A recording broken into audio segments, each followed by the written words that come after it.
Hello, ladies and gentlemen. Welcome to the show this Thursday, the 12th of August, 2021. Thank you for tuning in. Glad to have you guys here today. Now, you know what I'm going to tell you next is counterintuitive. And so it's hard to understand. But if they keep printing money or creating new currency units, and they keep everything propped up, the entire system, with these newly created currency units, and if they just print all they want, basically, or create tremendous amounts of new stimulus programs and everything else, what in effect they'll do is they'll slow down the onset of the hyperinflation. If they try to tighten monetary policy, if they try to stop the money printing and try to do the right thing, and if they get scared and they try to taper, they're going to bring the hyperinflation in much, much faster.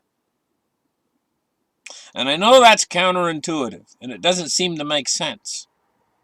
Saying, Glenn, why would they bring the hyperinflation faster if they stop printing and they try to taper and they try to balance their budget? Why would that make it come faster? Wouldn't that bring deflation? Yeah. Yeah, it would. And you know, they're desperate. They're in a desperate situation right now. When people are in desperate situations, they do desperate things. I know an awful lot of commentators out there have said, and you've probably heard them yourself, that they'll never do it. They'll never taper. Oh, it's just talk. Just talk. Just talk. Don't bet on it. This is a desperate situation, and people are in desperate situations. They try to find ways out. And why they'll bring the hyperinflation faster is the deflation will set in so fast, it'll make your eyes spin in your head. Now, what'll they have to do to stop it? It's that action of trying to stop the deflation then, panicking in the opposite direction. It'll force the hyperinflation to come in almost instantaneously because it will require so much printing action.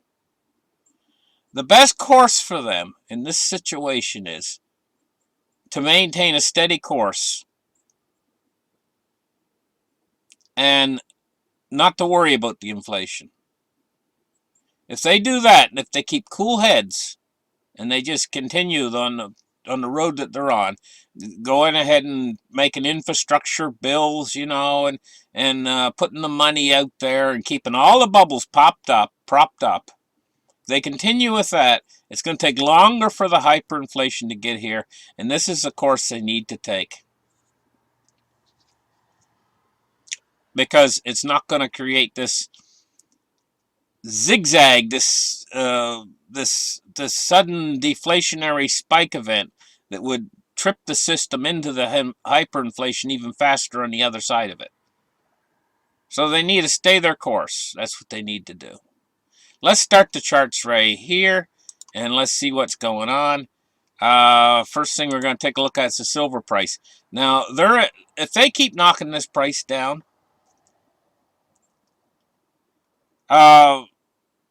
people are going to start backing up the truck. I think that they're thinking to themselves, hey, you know, we'll knock the price down, and this will shake a lot of people out of the tree, make them scared to buy silver ever again, whatever. I don't think it's going to work that way. I think people are going to back up the truck for the real physical. And the paper can do whatever in the heck it wants. Sure, just keep knocking the price down. They'll break the market, break the silver market, have no physical left for anybody, including industry. Create a tight short squeeze on a squeeze on the physical silver, not on the paper. They can make as many paper contracts. Who cares about them stupid paper contracts? Make as many as they want. They can't just magically snap their fingers and make tons and tons and tons of real physical silver appear. Doesn't work that way. It comes from the mines. silver mines, and also lead, zinc, tin mines, copper mines. It comes from there too as a byproduct. But it comes at a steady pace from these mines. And if people buy too much physical, well, there's just not going to be any physical. It just won't be enough, and then industry will suck up everything that's left, and then they'll have to wait while more comes in from the mines. And during that period in time, well, it's just going to be, they're just going to create a situation where it's all, where you can't allocate any. That's the situation they're going to create if they keep knocking this price down. It's getting to be a little bit ridiculous now at this point, you know? If you guys hold physical, what I would do is just ignore this, what they're doing right now. Because I know it's hard to ignore it, but just sit on your physical is what I would do if you guys, my best advice, just to sit on it and not to worry about this and let them knock it down to zero if they want. Who the hell cares? It's not going to change any of the it's not going to change any of the fundamentals behind silver. It's not going to change it's not going to add any inventory to the physical supply. It's the most ridiculous. It's starting to be to the realm of the absurd now at this point. But you know the thing about absurdity in markets, it can carry on for a long period of time, even if it's absurd. You know. Anyway, so that's what they're doing to silver today. 23.09 is down 43 cents. Again, gold's down $4.30. So they're really hitting silver. They're hitting silver harder than gold. And you know why? Because silver is the Achilles heel of the world's financial system. This might be actually an indicator right now that maybe they're very close to nearing the end of the physical supply that they're able to put into the markets. In other words, their warehouses with real physical in them might be almost empty, and this might be another thing that's counterintuitive. It doesn't make sense that the price would drop to nothing on silver practically when their warehouses are almost empty of the stuff.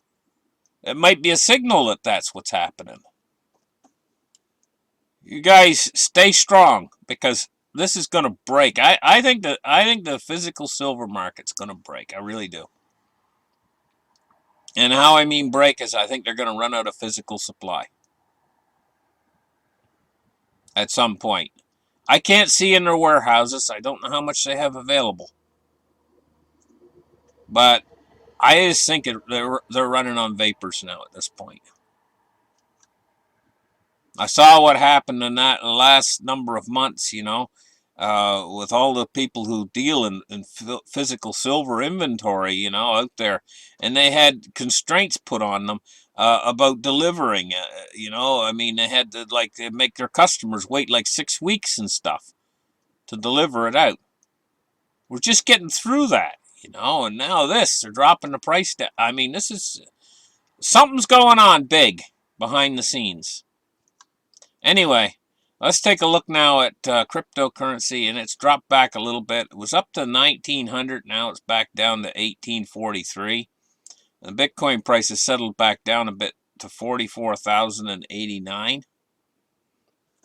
I'll tell you honestly what I think, guys. I think you can play around with these altcoins, but I think in the end there's only going to be one man left standing. I mean, standing big time, holding all the cash, holding all the money, and it's going to be Bitcoin. I think in the end, I think Bitcoin's going to be the big boy, and I think all of these altcoins are just going to kind of fade back down into obscurity. And Bitcoin is I think going to be absolutely huge. So you guys listen to what I'm saying to you right now, and think twice about these altcoins, even Ethereum. Bitcoin's going to be the monster. And so ultimately, in the end, I could see Bitcoin alone standing at probably $10 trillion of market cap. It wouldn't surprise me a bit. You know, if Bitcoin becomes more powerful than gold, ultimately in the end. Bitcoin is where you want to be, not especially not in these altcoins when you go out on the list way out there, you know, like number 800 or number, even if you're down at number 70 or something, you know, there what coin is number 70 just for the fun of it? Sushi swap. A sushi coin. I mean, you know, I mean, there's the thing, you know, if you start to get out on the list, stay close to Bitcoin. And I'm going to tell you guys really what I think you should stay Bitcoin. Bitcoin's the big name in the industry, and the way it's set up to hold money. It's not set up to be a currency. It's set to hold value. It's deflationary. There's only 21 million Bitcoin. What about gold out there in the world? Who knows how much gold there is out there? Who knows how much silver? Can't put your finger on it, but you know how much Bitcoin there is. There's only 21 million. You know, an awful lot of them have been lost. Things happen. People have might have their password or passcodes or whatever, or they might lose. A house might burn down. There goes the Bitcoin. Goodbye, Charlie. An awful lot of Bitcoin have been lost, so that 21 million is not really 21 million. It's probably only like 16 million or something. And it continues to be lost. People continue to lose them. And so it's it's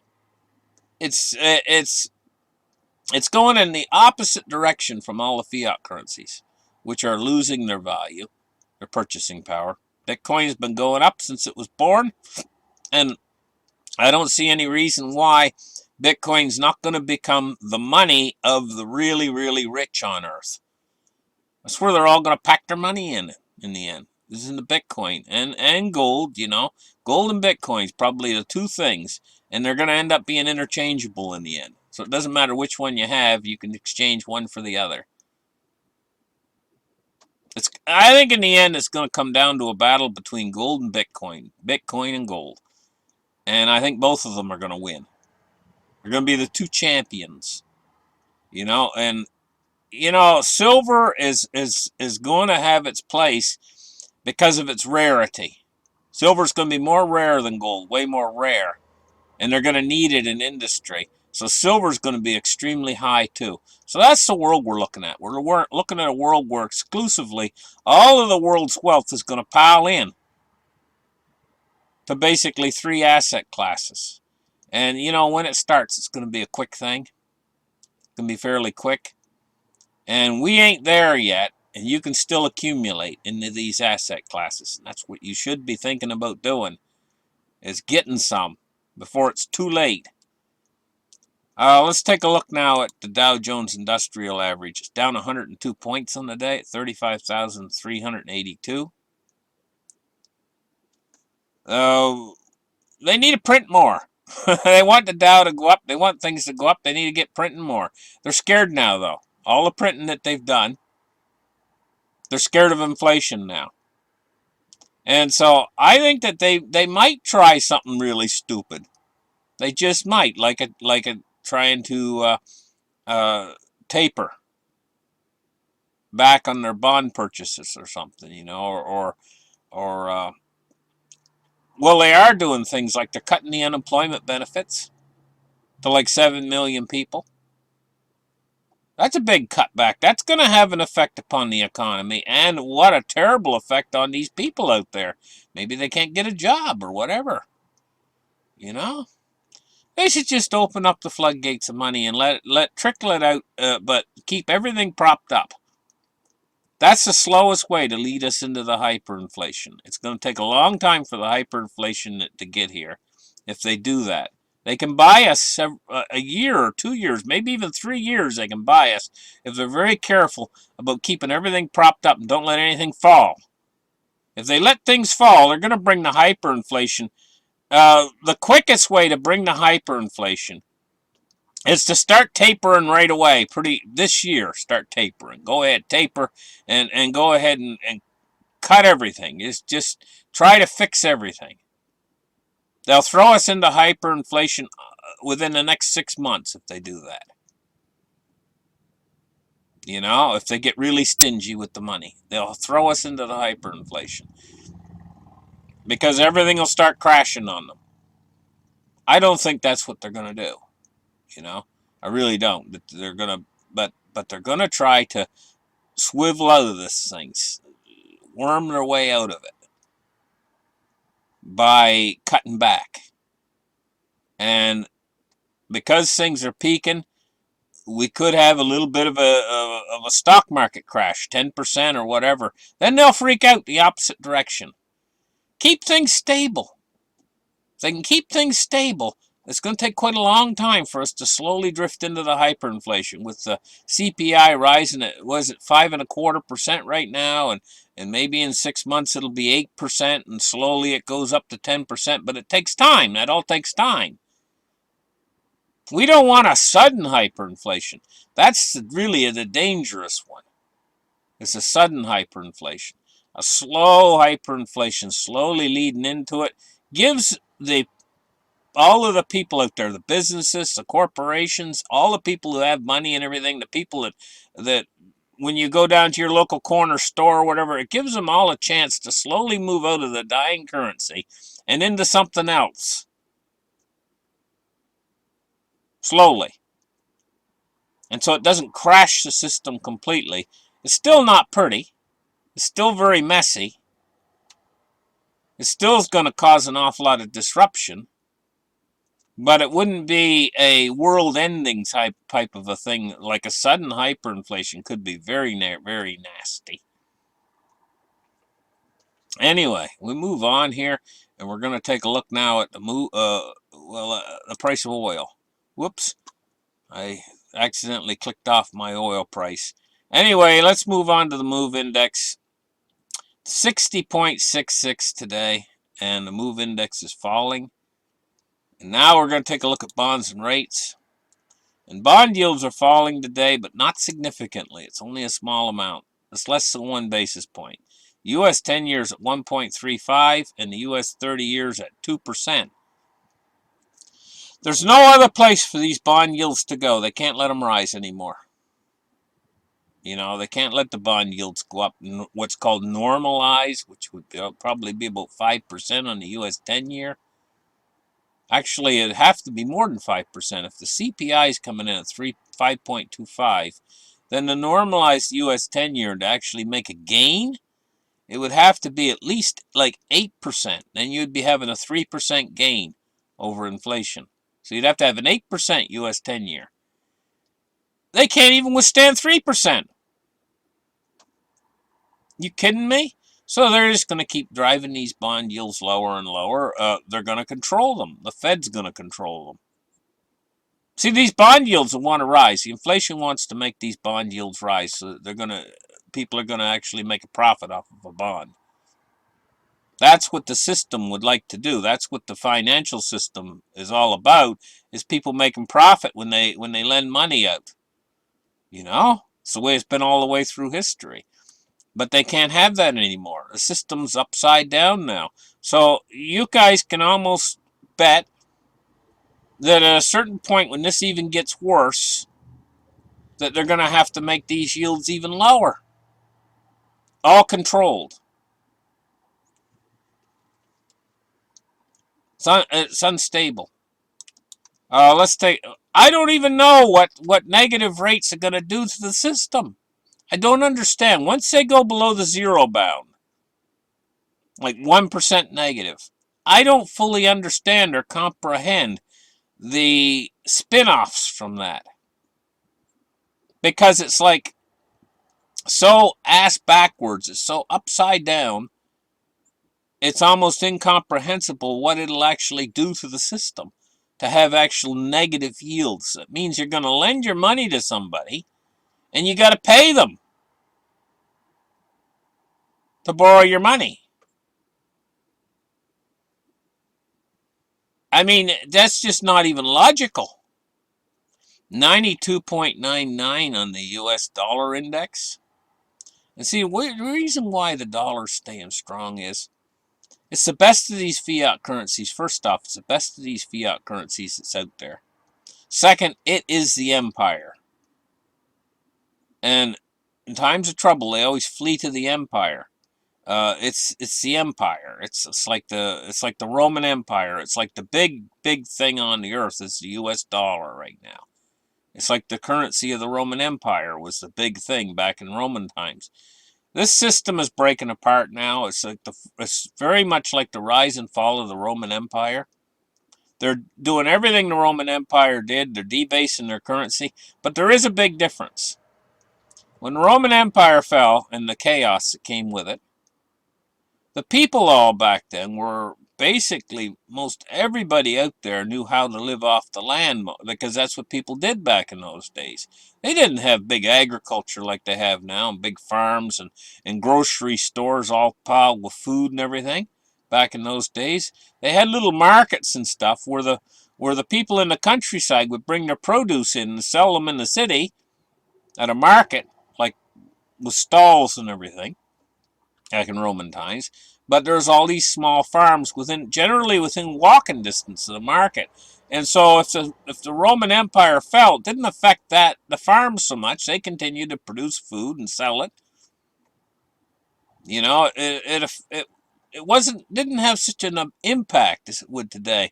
If an empire falls today, then in the ensuing chaos, I mean, there will be food shortages and everything that would be very hard to deal with. The power might go out and everything. It's just a totally different situation today if an empire collapses. Because the money has been, basically it's a Ponzi scheme. And we know all Ponzi schemes end in collapse. There's no other place for them to go, and that's what's happening here. This Ponzi scheme is coming to an end, and it's getting ready to collapse the system. But there's such a thing as a hard landing. And this is what I'm looking at here. And I'm saying if they try to tighten, they'll create a hard landing. What we want is a softer landing into this, you know, so that it doesn't create such turmoil when it does finally happen. And, you know, I've seen this thing coming for years. We're getting an awful lot closer to it now. But many years ago when I started this channel and I named it Financial Turmoil Explained, I was expecting this turmoil when the system come down. I knew the system had to come down because I knew it was a Ponzi scheme. I knew it at its core, all Ponzi schemes have to reach an end. But I thought it would be an awful lot sooner. I thought it would be within 2 years of me starting the channel. Now here it's like, oh man, it's getting like, what is it, 6, 7 years? You know? And still here I sit talking about it coming in the future. It's taken an awful lot longer, but you know, it's on an exponential. And the end of the exponential is very fast, even though it takes a long time to get to that point, you know, if you understand how an exponential works and an exponential function. And that's what this is. Thank you guys for listening. Like and subscribe, and we'll catch you guys in the next show. Bye-bye.